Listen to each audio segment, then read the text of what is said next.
Fala, galera. Beleza. A gente vai mergulhar a fundo hoje nos ensinamentos do mestre Napoleon Hill. É isso aí. O cara que, decifrou o código do sucesso. Lá no livro dele, Os Segredos que Vão Mudar a Sua Vida e outras obras-primas também. Cara disso. Show! Mas, já vou avisando. Essa parada aqui não é fórmula mágica, não. A ideia é a gente, vasculhar as ideias do Hill. E te ajudar a montar o seu próprio plano de ação. Legal. Seja lá qual for o seu objetivo. O Hill, ele batia muito na tecla do pense e enriqueça. Mas o que ele queria dizer com isso? Era só ter pensamentos positivos e, a grana ia começar a chover. Não. O lance do Hill é muito além da positividade. Ele falava que as respostas que a gente tanto busca, elas já estão dentro da gente. É tipo um tesouro escondido, esperando para ser desenterrado. Interessante. Então ele estava mais para Indira Jones da mente do que para guru de autoajuda. Exatamente. Ele te dava as ferramentas, pachicote, o mapa, para você explorar o seu potencial. Maneiro. Mas me explica uma coisa.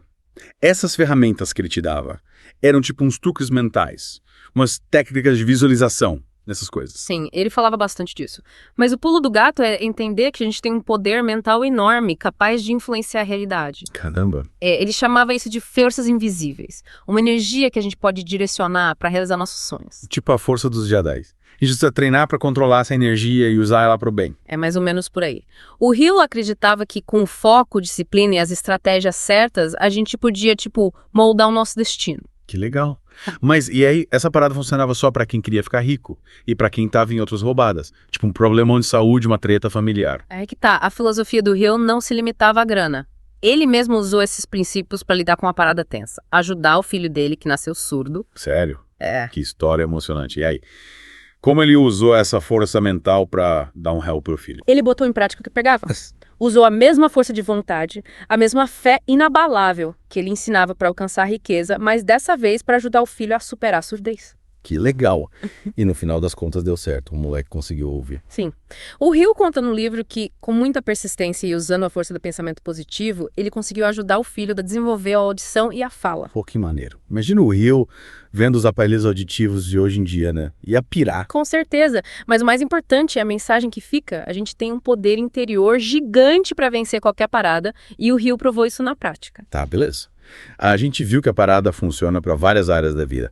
Vamos voltar para a grana, que é o que todo mundo quer saber. O Hill te dava um mapa da mina, um passo a passo para atrair dinheiro. Dava sim. Ele descrevia 6 passos para alcançar a riqueza, mas ele batia na tecla de que não era mágica, era um processo mental. Sim. Trocar o chip da mente para atrair prosperidade. E quais eram esses passos?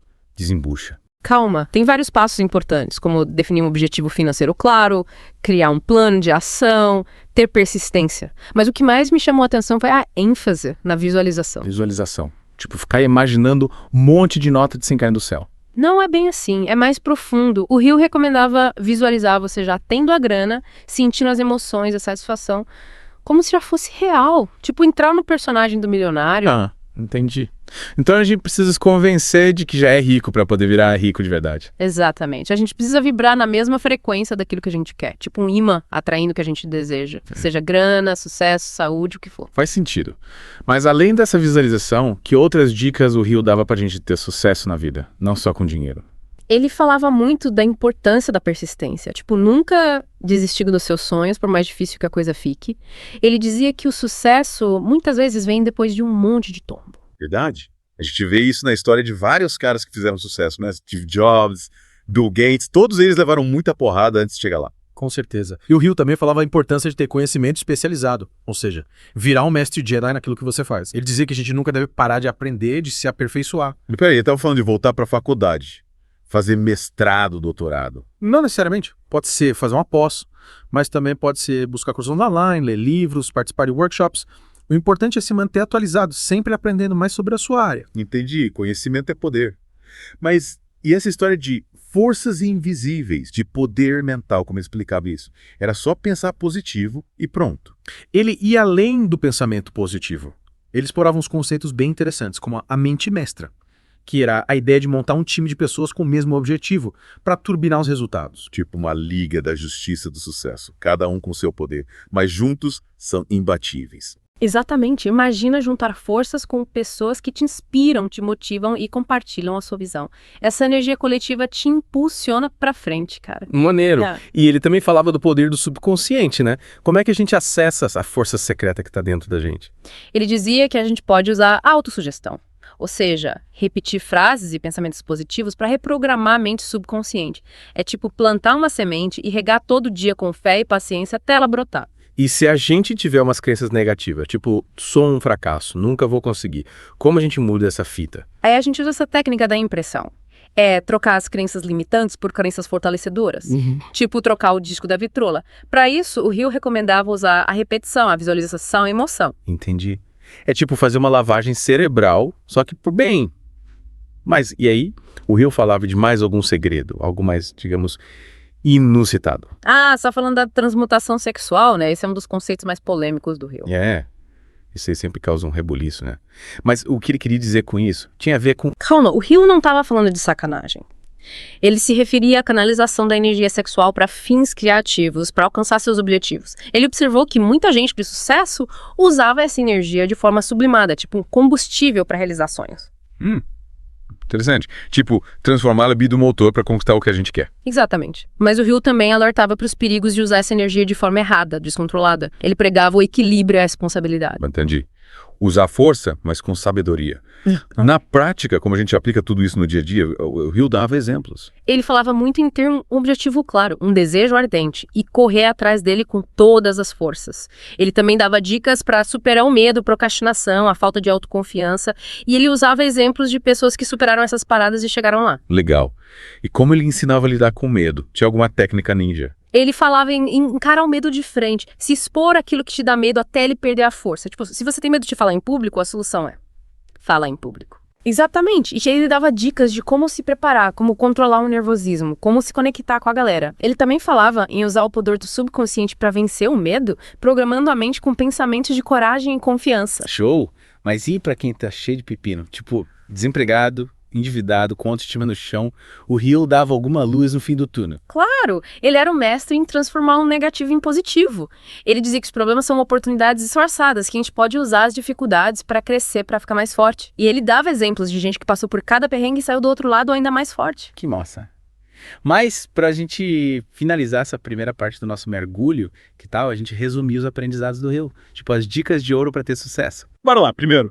Define o que você realmente quer, o seu desejo ardente. Segundo, visualiza o sucesso, sente as emoções como se já tivesse realizado. Terceiro, vai pra cima, bota em prática, não fica só no mundo das ideias. Quarto, persiste, não desiste nos primeiros obstáculos. Quinto, busca conhecimento, vira o pica das galáxias naquilo que você ama. E sexto, se junta com pessoas que te inspiram, que te puxam pra cima. Perfeito. E para quem tá colado aqui com a gente, fica o convite para colocar tudo isso em prática. A gente volta na próxima parte do nosso mergulho para desvendar mais segredos do Napoleão Hill. Até lá. Até a próxima. E lembrem-se, o poder para mudar a sua vida tá dentro de você. E aí, pessoal? De volta aqui pro nosso mergulho profundo e os segredos que vão mudar a sua vida. Isso aí, Maria. Na primeira parte a gente viu que para ter sucesso, o Hill mandava a gente dominar a mente. Definir objetivos com clareza, ter persistência. E virar especialista naquilo que a gente faz. Exatamente. E a gente viu também umas histórias maneiras de como a filosofia do Hill funcionou na vida real, tanto para ganhar dinheiro, Verdade. quanto para superar perrengues. Lembra do Charles M. Schwab? Lembro. Que usou os princípios do Hill para construir a US Steel. E a história do próprio filho do Hill, que superou a surdez usando a força do pensamento. De arrepiar. Demais, né? Demais! E por falar em exemplos, o Hill também falava da importância de ter modelos a seguir. Pessoas que a gente admira, que nos inspiram. Ele chamava isso de adoração de heróis. A adoração de heróis, tipo... Pôster de jogador de futebol na parede. Não. É mais que isso. É se conectar com a energia, com a história de gente que fez coisas incríveis e usar essa inspiração para nos impulsionar. Tipo, ter referências, né? Isso. Mas e a mente mestra? Que a gente comentou na primeira parte. Como é que funciona isso, na real? A mente mestra é tipo um super time. É juntar pessoas com talentos e habilidades diferentes. Entendi. Para potencializar os resultados. Imagina a força de um grupo unido por um objetivo em comum. Trabalhando junto, trocando ideias, se apoiando. Tipo, Vingadores, né? E a cada um com o seu poder, mas juntos são imbatíveis. Exatamente. E o Hill dava dicas de como formar uma mente mestra, escolher pessoas que você admira, que te inspiram, definir regras claras de funcionamento e metas desafiadoras. Maneiro. E o Hill falava também do poder do subconsciente, né? Sim. Como a gente acessa essa força que está escondida dentro da gente. Ele explicava que a gente pode usar autossugestão, ou seja, repetir afirmações positivas para reprogramar a mente subconsciente. É como plantar uma semente no jardim da mente, regar com fé e paciência e esperar que ela floresça. Mas e se a gente tiver crenças negativas? Tipo, eu não consigo, eu não sou bom o suficiente. Como é que a gente muda isso? Aí a gente precisa da técnica da impressão, trocar as crenças limitantes por crenças que te fortalecem. Tipo, trocar o disco da vitrola. E para isso, ele recomendava usar a repetição. Sim. A visualização, a emoção. Tipo, fazer uma lavagem cerebral positiva, né? É isso aí. E ele falava também da importância da fé, não no sentido religioso, mas como uma certeza absoluta naquilo que a gente quer. E como é que a gente cultiva essa fé inabalável? O Hill dizia que a fé é um estado mental que a gente pode desenvolver. Alimentando a mente com pensamentos positivos, visualizando sucesso, agindo com confiança, é como um músculo que a gente fortalece com exercícios. Mas e o medo, Maria? Como a gente lida com esse monstro que trava a gente? O Hill ensinava a gente a encarar o medo de frente. Ele dizia que a gente precisa se expor àquilo que nos assusta, de forma gradual e controlada, até o medo sumir. É como domar um leão. Sei. Primeiro a gente entra na jaula quando é preso, depois solta a corrente e por fim abre a porta. Caramba, Maria, que comparação radical. Mas faz sentido, a gente não pode deixar o medo mandar na gente, né? Com certeza. E ele recomendava usar a força do subconsciente para superar o medo, programando a mente com pensamentos de coragem, segurança e poder. E como é que a gente faz isso? Usando a autossugestão, a visualização, a repetição, é como criar um escudo mental contra os ataques do medo. Maneiro. Mas e para quem tá para baixo, com autoestima no chão, sem energia, o Hill dava alguma dica? Claro. Ele falava da importância de cuidar da mente, cultivar pensamentos positivos, se conectar com a beleza, com a natureza, com coisas que inspiram. A gente precisa alimentar a alma com o que é bom, bonito e verdadeiro. Tipo uma dieta mental balanceada, né? E ele falava dos relacionamentos também, né? Sim. Ele dizia que as pessoas que a gente ama, os amigos, a família, são fontes de energia, inspiração e apoio. E ele dava dicas de como ter relacionamentos saudáveis, baseados no respeito, na admiração e na reciprocidade. Legal. E para quem tá procurando um novo amor, uma alma gêmea, Hill, tinha alguma dica? Ele ensinava a usar o poder do subconsciente para atrair o amor, visualizar a pessoa ideal, sentir as emoções, vibrar na mesma frequência. Ele falava da importância de se amar primeiro, se valorizar, se sentir merecedor de amor. Faz sentido. A gente atrai o que a gente emana, né? Exatamente. E ele dava dicas para manter a chama do amor acesa, cultivar o romantismo, a admiração, a cumplicidade. Show! Mas e para quem tá insatisfeito com o trabalho, com a carreira? O que o recomendava? Ele falava da importância de encontrar um trabalho que a gente ame, que nos realize, que esteja de acordo com nossos talentos e propósitos, e dava dicas de como descobrir nossa vocação, como se preparar para uma nova carreira, como se destacar no mercado de trabalho. Mas e se a gente não tiver grana para investir no novo curso, numa nova faculdade? O Hill dizia que a gente sempre pode dar um jeito. Ele era mestre em encontrar soluções criativas, em usar os recursos que a gente tem. Ele falava em fazer contatos, pedir ajuda, buscar oportunidades. Ele falava da importância de ter uma boa comunicação, né? De saber se expressar, de influenciar pessoas. Com certeza. Ele dava dicas de como falar em público, como escrever textos persuasivos, como se conectar com as pessoas, como construir relacionamentos fortes. Ele também falava da importância da aparência, né? De se vestir bem, de causar uma boa primeira impressão. Sim. Ele dizia que a gente precisa se apresentar para o mundo da melhor forma possível, cuidando da higiene, do visual, da postura, da linguagem corporal. Ele era tipo um consultor de imagem da época, né? Mas e para quem tá passando por uma fase difícil, tipo uma doença, um luto, uma crise financeira, o que o Hill recomendava? Ele ensinava a usar a força do pensamento positivo para superar os desafios, para encontrar forças dentro de si. Falava em ter fé, em acreditar na cura, em visualizar a vitória e destacava a importância de buscar apoio, se conectar com quem a gente ama, procurar ajuda profissional quando necessário. E ele falava também da importância de ter uma vida equilibrada, né? De cuidar do corpo, da mente e do espírito. Exatamente. Ele recomendava ter uma alimentação saudável. Praticar exercícios físicos regulares, um bom sono. E ele também falava da importância de ter uma mente forte e positiva, né? Sim. Ele dizia que a mente é a nossa ferramenta mais poderosa. E que a gente precisa treiná-la para pensar positivo, para superar os desafios, para criar a realidade que a gente quer. E ele dava dicas de como fazer isso. Ele recomendava a meditação, a visualização, ler livros inspiradores, praticar a gratidão.